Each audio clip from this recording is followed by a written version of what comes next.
ব্যাপারটা হলো কখনো কখনো আমরা আল্লাহর পরিকল্পনা বুঝতে পারবো না। আমাদের কাছে আমাদের পরিকল্পনাটাকে নিখুঁত মনে হয়, আমাদের ন্যায় বিচারের ধারণাটাকে নিখুঁত মনে হয়।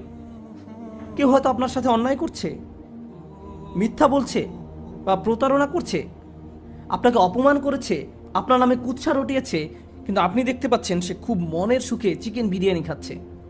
এখন আপনি তার দিকে তাকিয়ে আছেন আর বলছেন, এটা তো ন্যায্য নয়, সে এত সব অন্যায় করার পর তার তো কিছুই হয়নি, আল্লাহর ন্যায় বিচার কোথায়? আপনি যখন এভাবে প্রশ্ন করতে থাকেন যে তাদের তো শাস্তি ভোগ করা উচিত ছিল, তার গলায় কেন বিরিয়ানি আটকে যাচ্ছে না, আপনি যখন এইরূপ প্রশ্ন করতে থাকেন, ঠিক সে সময় আপনার নিজেকে কোন কথাটি মনে করিয়ে দেওয়া উচিত? সুবহানাল্লাহ। কারণ আল্লাহর ন্যায় বিচার সব সময় আপনার ন্যায় বিচারের চেয়ে উত্তম। আল্লাহর পরিকল্পনা সব সময় আপনার পরিকল্পনার চেয়ে শ্রেষ্ঠ। আল্লাহ সব সময় এমন সব বিষয় জানেন যা আপনি জানেন না। আপনি হয়তো মনে মনে ভাবতে পারেন, কিভাবে এরা এত ছাড় পেয়ে গেল?